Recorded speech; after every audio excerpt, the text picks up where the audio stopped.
My name is Marco Carrion. I'm the Commissioner of the Mayor's Community Affairs Unit. So I'm going to moderate today. We have a lot of folks who are here to give you information.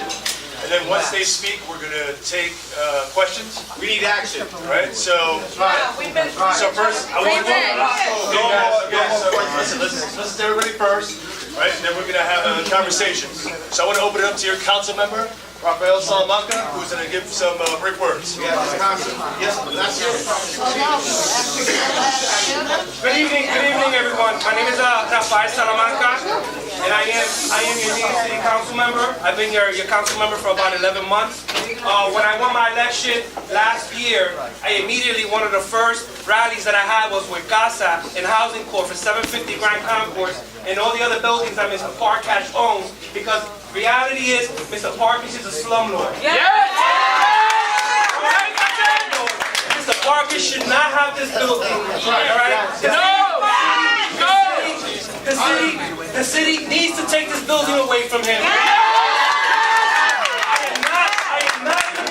I am not in agreement just because he has reduced some of the violations that he's a responsible landlord. No! Requesting that the city do a 7 a.m. and take this building away from him.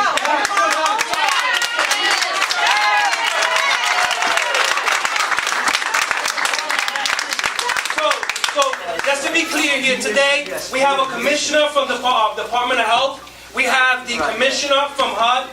We have the commissioner from HRA here. It's important that you all ask them all the questions necessary because you deserve answers. This is unacceptable that you're living in these conditions. Okay? Thank you very much. Public Advocate James. Thank you so much. Good evening, everyone. As most of you know, I joined with you in a lawsuit against Ed Parkash several times. And as most of you know, I've joined with you repeatedly because Ed Parkash has been on the worst landlord list on numerous occasions. As your council member mentioned, this is one of 4 buildings that are on the worst landlord list. It came out on my list a long time ago. That's right. The news is just reporting it. My point to all of you is this. We, the city of New York, obviously needs the ability to take away buildings from landlords that jeopardize the health and the safety of tenants. It should not take a death of one individual and the hospitalization of 2 individuals and 1 in this building to recognize that we've got a crisis. This would not have happened anywhere else in New York City. And so we need to stand with all of you. And I know your Councilmember Salamanca and I, who have been to this building before, will continue to be with you and will demand that this city take action. Now, your landlord was here, but he left. But the bottom line is, he can hide, but he will be held accountable. And that's what I'm going to say.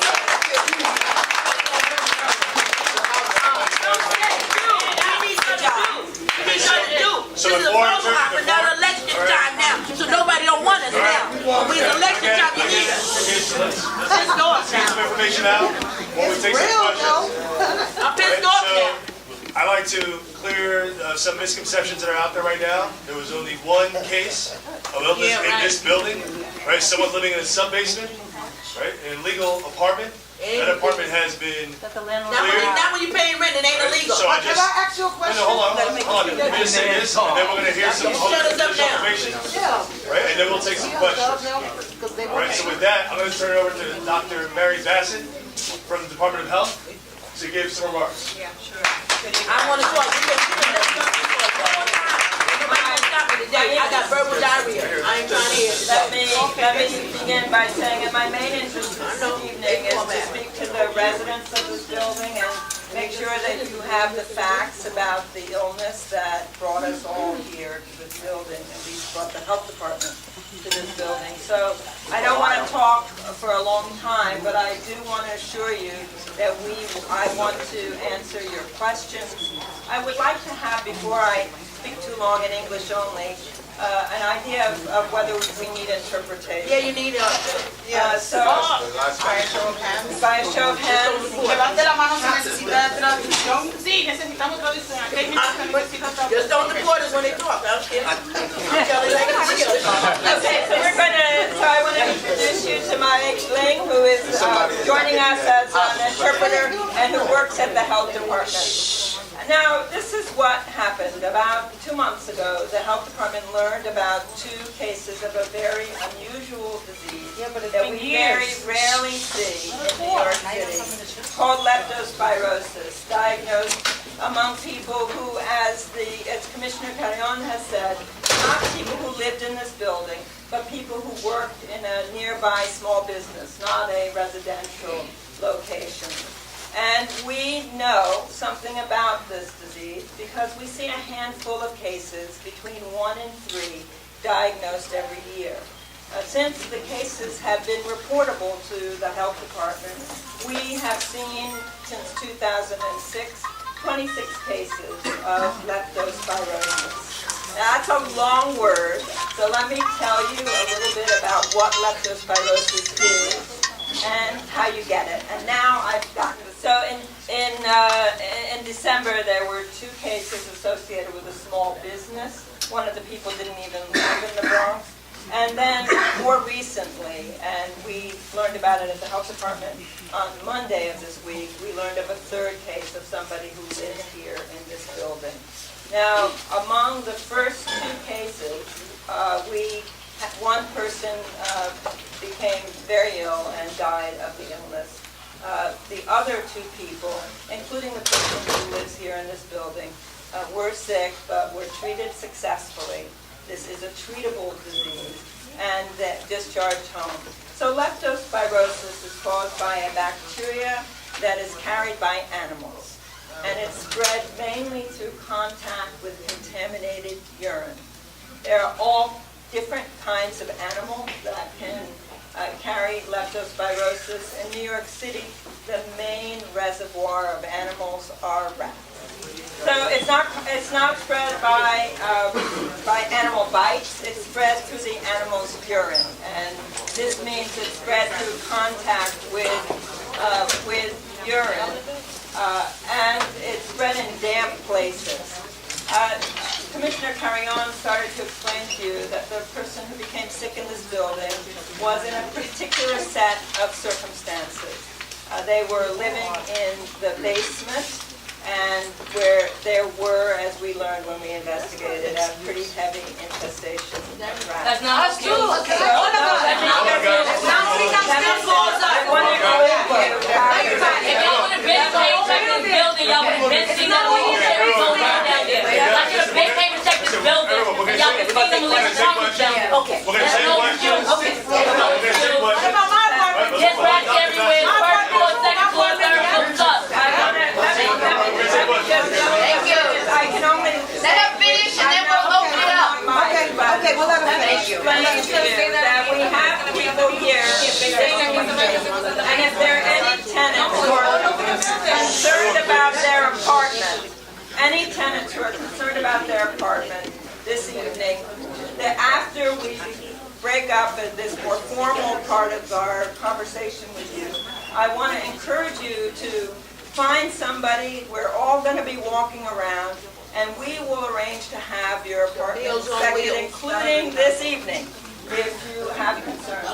Check the laundromat. So the way it spreads is by the contaminated urine going through a cut in the skin, going through the eyes or the mouth. Even if you rub your eyes, you got it. That's why I'm sure they mainly are worried about this just having a rat. the bills all with I agree nobody wants a rat in their house. So let me just finish talking about the disease.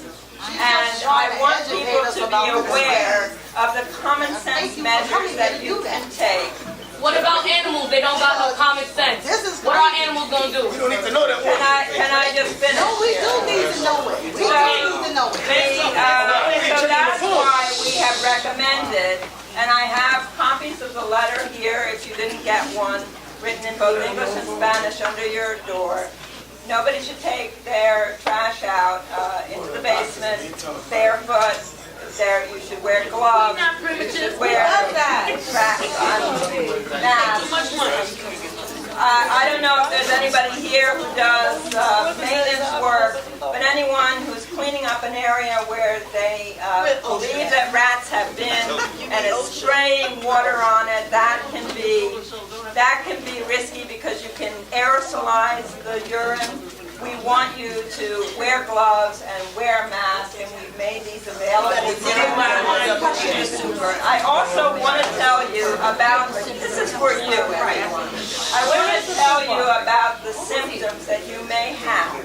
Now, you've heard that it can cause very serious illness. It can affect the function of the liver, it can affect the function of the kidneys, but the less serious form of the illness is almost flu-like symptoms. So I would urge you, that's muscle aches, fever, to go see a doctor. I'm a doctor. We always want to see people when they're sick. And you should go see them if you have these symptoms and explain that you come from a building where a case of leptospirosis has been diagnosed. We want to encourage everybody to go seek medical care if they're concerned that they're sick. Now, that's not all. So that's what I want to say about how the disease spreads. So the other thing that you should know is that it spread from contact with infected rat urine very rarely, and we've never seen it in New York City from person to person. So this doesn't get infected from person to person. So now I've gone over how we identified a case of leptospirosis, how it is transmitted from these animals, the rats, to people, and what the early symptoms are. Before I move on, since there's somebody with a dog, I'm sure a beloved dog on your lap, I just also want to point out that we do see leptospirosis infection in dogs. Yes. And I would urge you, if your dog seems lethargic or not their usual self, to take your dog to the vet. Are we safe in this lobby? So this, again, is a very rare infection.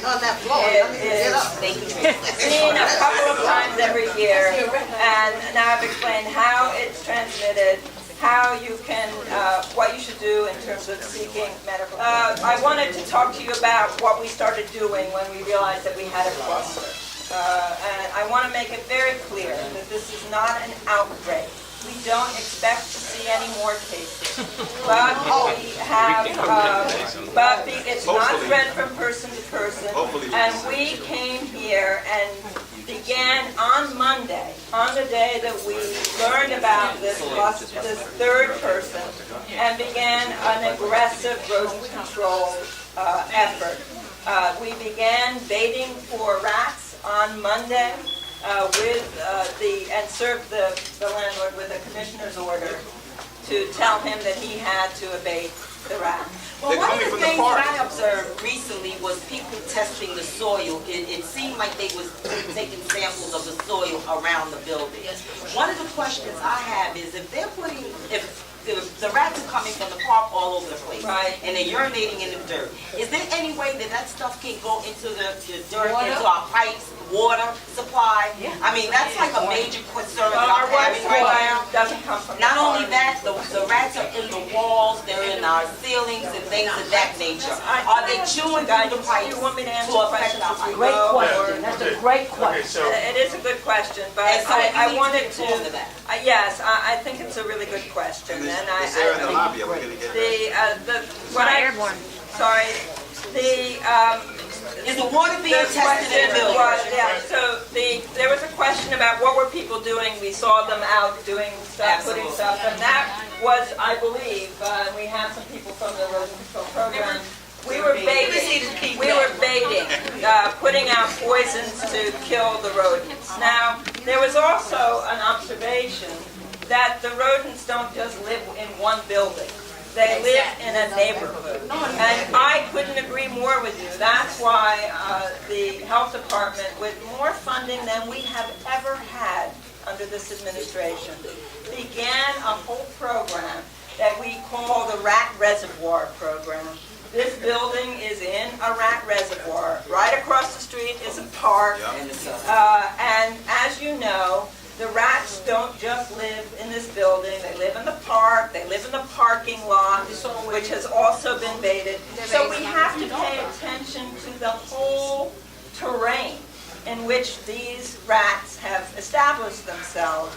And I want you to know that we have been making progress. Now you know, and you're telling us this evening, that we haven't eliminated rats. But when we came here and beginning this program in March of 2015, we found signs of active rodent presence, gnaw marks, tunnels, things like that, in over a third of the properties that were assessed. And the team goes to every single building, every single property, and looks for signs of active rodent infestation. In January, that number went down. The proportion of properties in this area, which we're on the western border of it, had declined by half.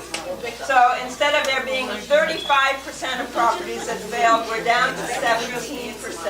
Now that's not, hold on. I think y'all keep trying to give us information, right, that we already know. We know that this building has been unified for a very long time. We know that, we've been doing that and addressing issues. Let's take questions.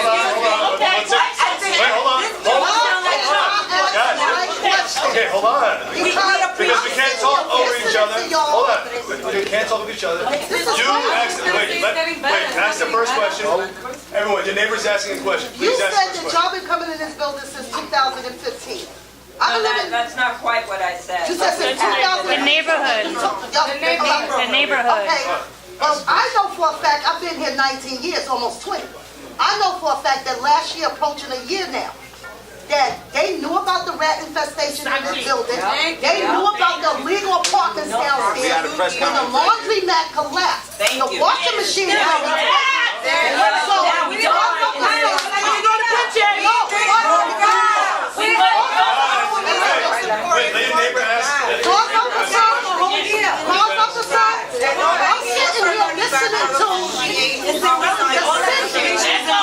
city officials came up in this building and they sat there and watched these people's lives be invaded because they knew that the tenants were in the basement.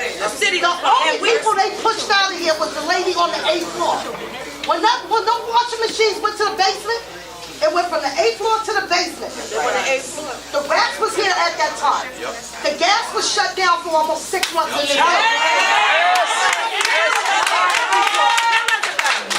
You endangered the safety of your people. And not only that. Listen to the answer. Okay. Because at the time when they discovered New York buildings, HPD, everybody's running around here for months. When they found out that them apartments was downstairs, there was no way in the world that anybody came up in this building all day long. That's why you saw people running up and down there. That they didn't see the rats down here. They didn't know that they took about 25 people out of here last night.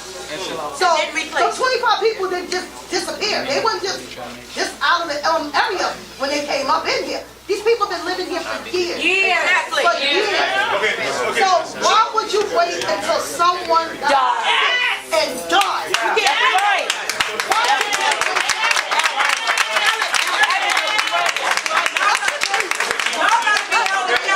Just like the landlord. And you know what? You know what? Because they knew. And after the death came along, everybody wanted to pull now. Because we got more people here now than we did when the building collapsed. This building shakes. When we even walk the house, it took a death. And it always seems to be that. It takes a death. We're living in here on an elevator that's completely band-aids. Band-aids. And they're not going to be satisfied to that elevator collapse. Especially this one. They're not going to be satisfied until the building collapse because this building shakes back. Very bad. Okay, ma'am, so you got the commission, please be using it, take your question. This is crazy. Maria Commissioner of HPD. I hear you. You need more bite. Because somebody died. So they keep saying that we need somebody. Wait. bond. with Public Advocate Tish James and your council member that we have to make sure that the conditions in this building improve. We agree with that. not just We this know building. that there are issues. What our work is today, we are working with the Department of Health and Department of Buildings to, of course, first and foremost, remediate what we have found in terms of the rodent infestation. But we also know, given what you all just said, that there are lots of other conditions in your units in this building. That is why we have many inspectors here tonight to visit each of the apartments. If you please avail yourself of that so that we can make sure that we know that we have caught everything. Excuse me. And with We that, just did that You did that a year year ago. ago. We had a press conference. Hold on, please. March 12th. Yes. We just did that. Hold on. We did that a year ago with CASA, where we marched as a tenant association, where inspectors, HPD themselves, went into every last one of our apartments and made notation of issues that was in all, man, don't cut me off. Okay, because even then, those issues were half-assed done. Right? Now, here we go, a couple of months later, and we're back here again, we're grandstanding, we're saying the same issue over Only again. because I get it, that's why I we get on it, we here, need to because do this. But accountability, I'm tired of talking, I'm tired of being want I action. want to vote that, where I work all week, I work for DHS. I see what it's like, homeless people can't be housed because the landlords like Park Cash and the other 24 individuals that's on that list. Understand this. This has become a crisis in New York City, where we can't Especially even the get people out the homeless department and put them in suitable housing. Too much I work gentrification. half the other people here work.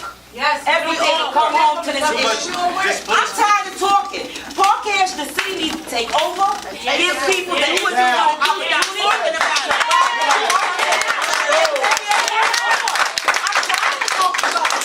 Over and I over. want just the When honey there's to so take many over other and shut it issues open. that's going on in this world.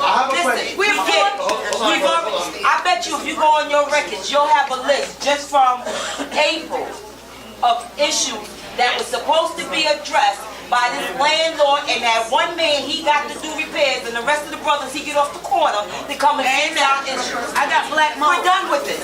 We need action, and we need it now. how you gonna get rid of Okay. rats? How you gonna get rid of rats by just sticking steel wool and then taking a little glue, some glue trail and ripping them Everybody off has and questions, just but we sticking it need on the to hole? listen How you gonna get rid of it? answers, right? So we're gonna move around. Finish your answer. That's another thing. All right? We will still want to, we are here, we're going to do the inspections for whoever is interested. We will also, because of what you said, and we'll work with CASA But it's not just to this make building. sure that there is continued action on this. But the follow-up is when people are at work, we have to work, we can't stay home but wait for them to come whenever, we don't know when they come. That's the problem, and then they don't show up, they don't inspect apartments first to see what materials they need so they complete it. What they'll do, they'll start it, leave an open hole, and we gotta come back 3 months later to do it. That's the problem. You have failed us. I have black mold. Let her answer your question. Let her answer. You keep asking me about that. I want But all those MCIs. How many violations a landlord needs to have? How many years it takes for the city to move and take action? How many violations? How many people needs to die? Till they get it all out and rebuild it and How many start violations? over. He's not about violations, over violations in They here. give them violations, Gentrified. take money for the violation, and take a paycheck. And it goes into the Okay, she's talking about violations. Answer your question. It's a game. That's all it is. It's a game. In terms of the HPD violations, there are 307 or 308. That's a little few, right? And I understand. It's 994 the last time I looked. As of today, the number of violations is about 8. Now, so there has been a reduction, but clearly there are still issues. And so we're not going to rest just because that number has gone down. The landlord was here earlier, together with the public advocate, have been working. I got a photo op. doesn't mean that he doesn't even care about the building. Don't have him with this building. We've been going through this for years, and it took somebody to die, hospitalization for somebody. Can I just say this? I ain't never seen the lobby like this. I ain't never seen people care. All we ever been is a news story in the daily news. Oh, something's happening now. Something's happening now. We have pictures in our apartments of rats. Nobody comes. If y'all would have been came, y'all would have been seeing illegal apartments downstairs, and y'all would have been stopped all of this. But no, y'all don't care. They sent Now y'all saying something like, oh, they should have avoided that. Y'all should have been knew about the illegal apartments. They should have president had to die. If they were Let me just say this. Can I just say this? I think all of you, all of you have reasonable and appropriate and accurate complaints. Listen, we failed. There's no question about it. However,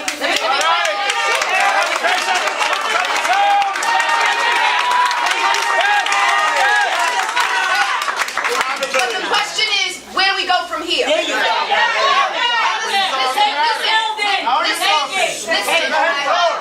I hear you say take the building. Now what has happened is, as a result of all of the violations which were on the list that was produced by my office, Parkash, knows the system, right? And so what he did was he reduced the violations to a level. His name is Trump. This is serious. This is serious. This is serious. Wait a minute. Wait. This is serious. Someone lost their life. Let's be serious about this. And we've got children in here, we've got seniors in here. So let's be serious. The point is that he understands and he knows the system. And so when he saw the violations, when HPD was about to step in, what he did was he reduced the violations to a point where HPD obviously backed up. Right, exactly. Bingo. Now, the question is this. Whether or not we, us, have a legal right to go in and take his building at this point in time. How do we And the answer right now is we don't. Now,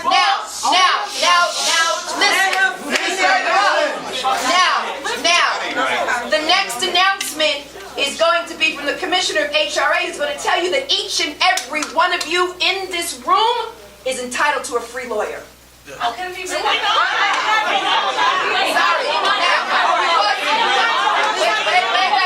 I can't hear all of you at the same time.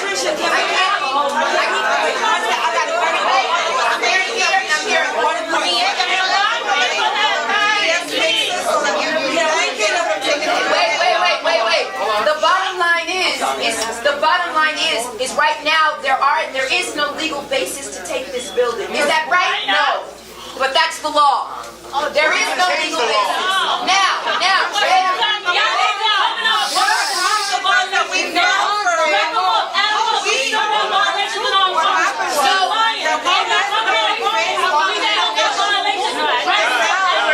Let them talk. It's not right. You're absolutely right. It's not right. You're absolutely right. You're right. You're absolutely right. You've got every right to be angry, and I understand that. The question is, what do we do today? Can we ask for a temporary landlord to oversee? Excuse me. Hold on. But this is valid right now. This is valid. Hold on. One at a time. You're yelling from here, you're yelling from here. She's got the floor, respect her. Go ahead. Can we ask for a temporary landlord to oversee this building?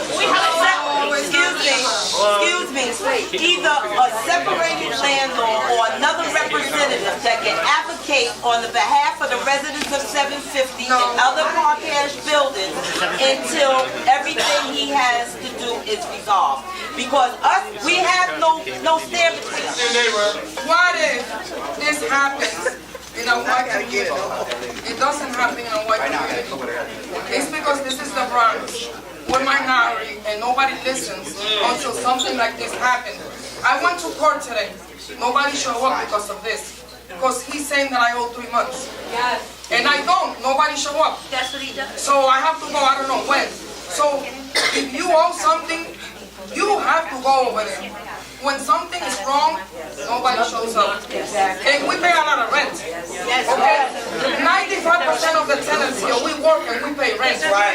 Okay? We don't get Section 8, we don't get anything. We work. Okay? We work. I fixed my house. I fixed my apartment. I paid $4,000 for the kitchen. I got no reimbursement. He said, that's your fault. You wanted to fix it. That's on you. Okay, because I have rats in the apartment. And I have a 19-month-old baby, my grandson, and I gotta do what I gotta do. I do my own extinguisher company. They come every 3 months and I pay $162. He said, I'm not gonna pay for that. We have no window guard. With an 18-month-old baby, okay, and rats all over the place, and nobody does anything. You know, it's not fair for us. We need somebody to help this. Right, and that's why you have two commissioners who are here today. One commissioner who has indicated that at this point in time she is prepared to join with all of you as we file for an 8A administrator, for someone to step in to take over, 7A, excuse me, to take over the building. I think that's a great step. And then second, and then let me finish, that's one step, and then obviously we've got to address all of the conditions in this building, which is why there are so many inspectors who are here today. So, I think that's a step in the right direction. And obviously, we take all of your complaints and all of your issues very, very seriously. And that's why all of us are here this evening. And I recognize your concern and your position. And I'm so glad that you obviously have told us that story. And again, I think... Excuse me. Here's how we can't help you. Here's how we can't help you. UJC is working with CASA. Hang on a second. The key thing you want to do is fix the conditions, right? Yes. Part of trying to fix the conditions is having lawyers to help you. To work with CASA and to work with HPD on 7A. We are here to say we are paying for lawyers. We need a lawyer to tell them that our building is wrong. UJC is a contractor of HRA. They've been working very closely with CASA. They will be able to participate in bringing the 7A proceeding with HPD to make a very different change for your landlord. Enough, like you said, for them not to have to do anything. No, then we feel like we shouldn't even let them in. Exactly. So that's working out. Don't do that. It's working out. Don't do that. On the mayor's behalf, I just want to reiterate what we announced with CASA on Sunday. We're providing lawyers for people in situations like you. And we have the announcement from the HPD Commissioner that on Friday we're going to be meeting to confer to move forward with the 7A proceeding, which is what's under the law to be able to... communities. I'm sorry, I just want to say something. Right, so, Excuse me. Can I ask a question? Now, here's my question. I have 3 jobs, right? A lawyer sounds great, and I'm very appreciative that you guys are here. But here's the problem. I cannot continue to pay rent and look for a new place. All of this, I don't want to be wrapped up in. I just want to live and go to work and live. Now, why do I have to go to court and this and lawyers and all that? I understand that and I appreciate the gesture, but my thing is this. I got to go to work and pay rent still while this is all going on. I live on the 6th floor. And on the 6th floor, I smelled nothing but dead rat when I took that elevator the other day. And today. So what I'm saying is y'all guys haven't even began to fumigate and do what y'all do yet, as of yet. When y'all start doing it, it's going to be even worse. So what I want to know is this. How do y'all expect me to continue to pay rent and look for another apartment? Because it's clear that he's a slumlord. All right, we got that. I'm out of here. But how can I be out of here and continue to pay rent without messing up my credit and marshals kicking me out? Because as y'all stated, he know the law. He know how to play the game. How am I protected? I ain't got it like that. I ain't got money to continue to pay rent for some and go through this. Action.